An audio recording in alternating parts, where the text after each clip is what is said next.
good for them to still stick to what works. The export, though, has been left open. That was a bit more crucial, in my opinion, for RRQ to take compared to the chip, where the Matilda's already visible. But now with the export, last pick, we said Lilia. A possible Gord as well. Technically no dive just yet, but maybe that's why RRQ have kept their XP hidden for now.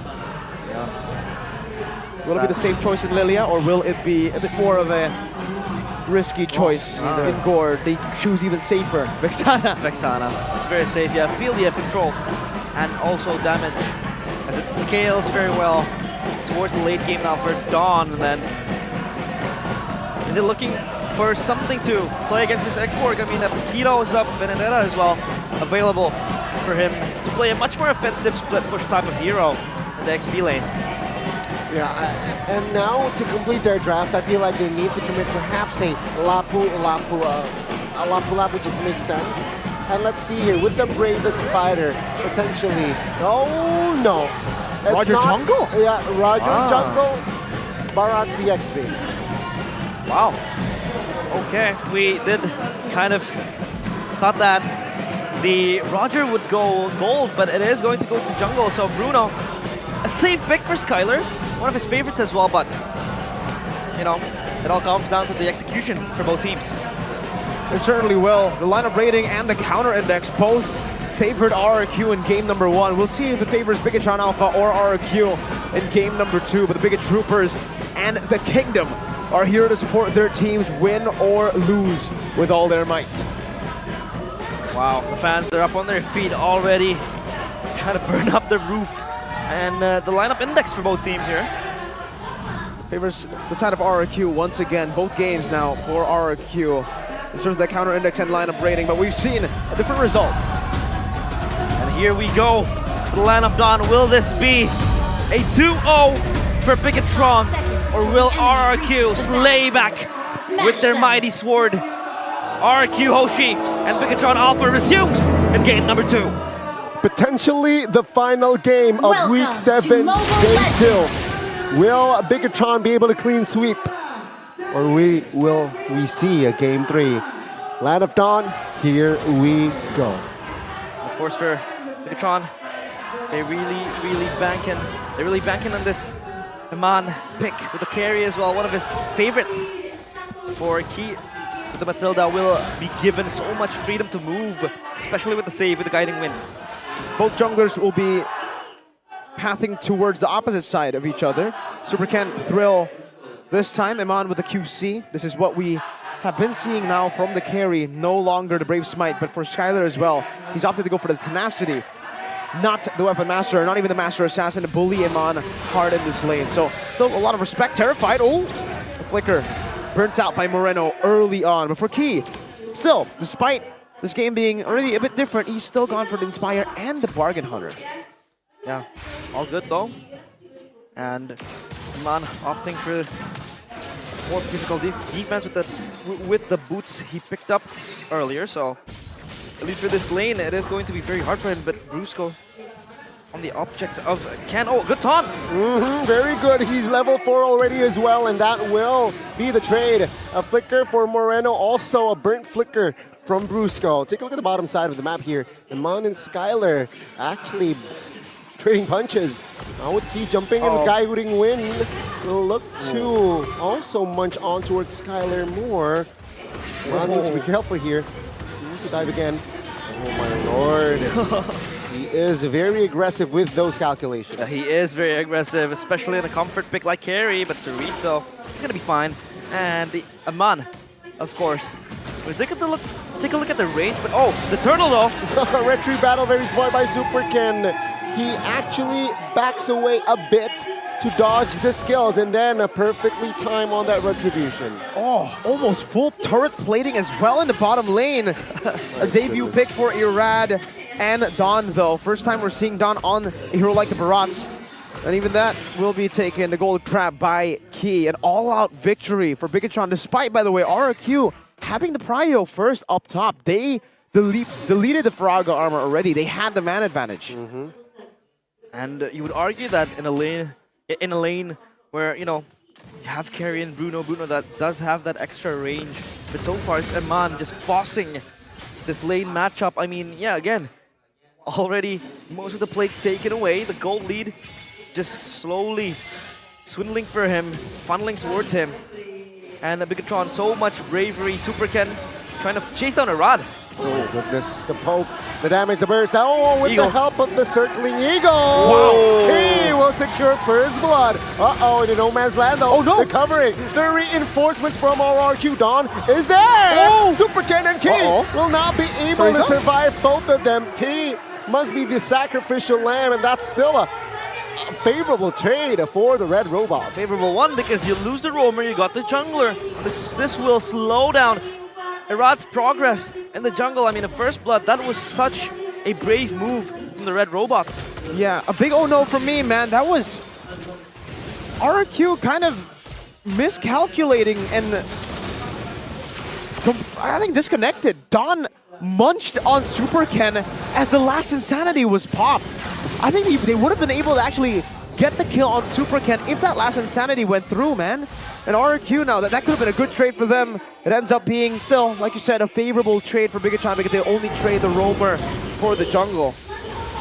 Take a look at the pressure, though, from this Matilda in the hands of Key. So proactive, looking for angles and pressure points for BIGETRON. Turtle up in the menu now for BIGETRON. They could take this freely because the zoning potential with the X-Borg and Key with the Matilda is so good. Free turtle for BIGETRON. It is indeed left uncontested. Eman. Shortcut on towards Eman. He finds the right target. The clay is actually stuck and taken out. Now Brusco receiving it, flickers out, but the damage will fall through, and Brusco will fall. Still has massive though. Finally, Eman secures it. And now BIGETRON, they're just steamrolling. Take a look at top side of the map. Viraga armor or Lance Insanity as well will force Dawn to use the flicker. Trades across the map. Left, right, and center. We did not expect Eman to just make his way to the mid lane, and the shortcut though, a taunt towards Kyler. My goodness. It's an oversight almost by Kali. He has no mana. And with that, the structure in the bottom side of the map most likely will fall. And RRQ, no compensation. Super Ken zoning Brusco out. And that is BIGETRON claiming the first structure of the game. Is it too early to say that this is a 2-0 angle, Mirko? I think it's still a bit too early, right? Because RRQ, they still have a strong mid-game power spike, and BIGETRON, we've seen them, though not the current version, we've seen them misplay a few times in the mid-game. But so far, yeah, BIGETRON are looking clean. Even in that chaotic skirmish that we saw in around almost the orange buff area, Eman was somehow able to escape from a 4-man gank, and BIGETRON were able to somehow still give the kill over to Eman. Brusco. They gave Brusco over to Eman. That could have been really risky, right? Because Brusco would have been able to maybe get Key down, and oh my god, they're going in. Oh, they are trying to invade. Rat still able to secure it though. Return is welcome on towards Super Ken. Now the damage is there. RRQ with 5 already. They will sniff more here, but BIGETRON have enough space to back away. Super Ken a little bit too offside there. That's a good kill. Towards Super Ken, especially. Oh, Eternal Guard! Immortality Bridge. Huge Eternal Guard. Rad though is there to cover. Last Insanity will secure Dawn. Man, so Rizzo again trying to burn a Rad down here. Blade providing cover, but it's still 2,000 gold established here for BIGETRON. Dawn has the immortality already, it's first item, and it gets burnt down and he dies in the process. So that is a favorable trade for BIGETRON as they look to get this turtle. Rad now receiving heat. Oh my lord. So Rizzo call the ambulance, but not for Rizzo. Super Ken calmly secures the turtle. It looked close. Oh, it looked like close. he needed an ambulance, but thankfully though, he's gonna be safe. Skylar does not want to overstep, but yeah, it's gonna be fine. And Eman, oh, a flicker. Flicker, crash course, shortcut. Oh my god, this might be the play that Eman will not need. Rad now receiving heat. That's a counterplay, BIGETRON. Good recovery. Finds a taunt as well on towards a Rad, but there will be Brusco trying to provide cover. RRQ moving on towards the mid. Steals the Eternal Guard, but it seems like the tier 1 turret in the mid will fall. And even the purple buff, they've taken control of it. The chaos that BIGETRON Alpha, well actually, the chaos that RRQ started will be utilized and maximized by BIGETRON Alpha. Now they're looking for Chorizo up top. Crash Force, no last insanity available for Chorizo. Skylar still with the balls, man. He will find it and take Chorizo down. At least the kills are funneled towards Skylar. He could start, mounting that lead that he has. He's down one item against Eman with the Thunderbelt and Corrosion Sky. But again, BIGETRON trying to neutralize all the pressure. Arad is under pressure. Arad terrified. Oh my god, a lot of crowd control is put onto Arad, and finally he falls for 25. Yeah, a little bit of a bad initiation, bad choice to make there by Arad by going in. The team called to back off. And Eman, swapping it. The roam boots now in the 8th minute of the game. Getting more gold with assists with this roam boots. And if I take a look back at the items, he actually went still, despite him going for the Quantum Charge, it's still the Thunderbelt build. So Thunderbelt with the Corrosion Scythe into the DHS. I think it's because he is doing so well in lane right now and he's just eating turrets up that he can actually afford to deal more utility. And as I say that, a great escape. There was a flank coming in from Brusco, but that's why the Matilda is so prio. Gives you hitchhike potential. I mean, Eman has been hitchhiking a lot, but RRQ grouping S5 looking to pressure BIGETRON. This Lord take is next in their agenda. But RRQ is just being lured in towards the Lord pit. This could be a full-on 5v5 fight, trying to look for something. Look at this discipline setup from BIGETRON as well. They've already slow pushed the bottom lane. It'll build up towards RRQ, and now they decide to fight. Let's see here. They pull the trigger on towards Brusco. Oh, my lord, Dawn! Wow. He is done and out of the map. Now RRQ 4v5. They will not be able to contest this surely. So Rizzo looking for a zone out. But it seems like now BIGETRON will have to be satisfied with the Lord and the kill. RRQ, they will not have the gap here to close the gap. Oh, Rad jumps in. Good deflection there on the taunt. But BIGETRON now will just spam the recall button.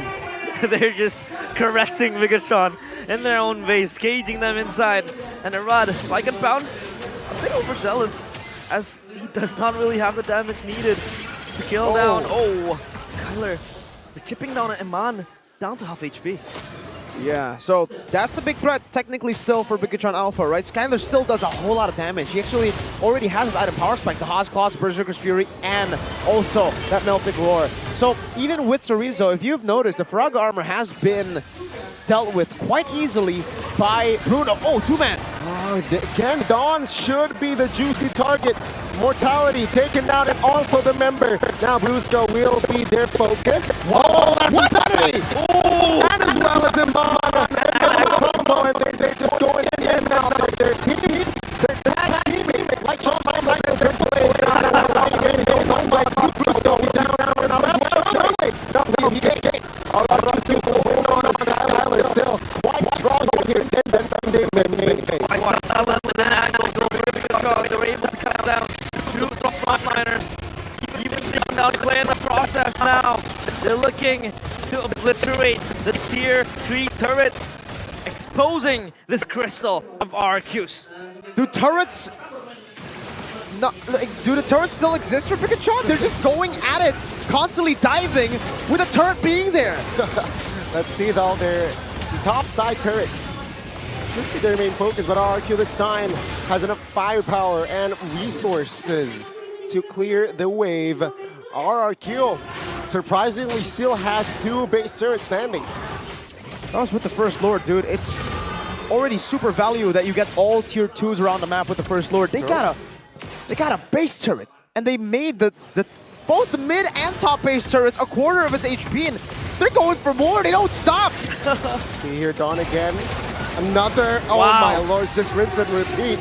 The dinosaur will be out first here in the land of Dawn. Now RRQ again for V5. And of course, that will mean BIGETRON will definitely still maintain pressure. Reduce, reuse, recycle. Super Ken trying to jump onto Irad. This could be the final push for BIGETRON. See though, seems like Skylar and Clay will have enough resources to clear the waves here, top and mid. And BIGETRON, they saw the timers on that Lord, 10 seconds. That will be their main agenda. So clean, so disciplined. They are toning down the pressure, looking for a bigger objective in mind, and that is the Lord. I don't know. At this point, RRQ seems desperate even to just get their own orange buff. BIGETRON are on it, yes. And now they're just poking. Remember, these mini waves are crashing down into the base, so RRQ stepping out of their base is not going to be good for them. Now they're going to get poked and sandwiched. See the angles here already. Oh, Clay will be the first one to fall. Brusco now should be their main target as Supercat secures the Lord. But Arad taken now down, and one by one, RRQ members deleted, eliminated. Skylar, with the saving grace, is actually able to get to the base. Brusco now, all eyes are on him, and Brusco will not be able to make it. Skylar, the last man standing, the Crown Prince, left running as the Red Robots. This time, they will likely to clean the game to win. No, the first leg, they've done it. The second leg, it is no different. The Red Robots reign, and BIGETRON Alpha still stands strong. The Crown Prince left alone to watch his kingdom crumble. This time, the Red Robots raid and obliterate them down to the ground. The kingdom is no more. 2-0 for BIGETRON Alpha.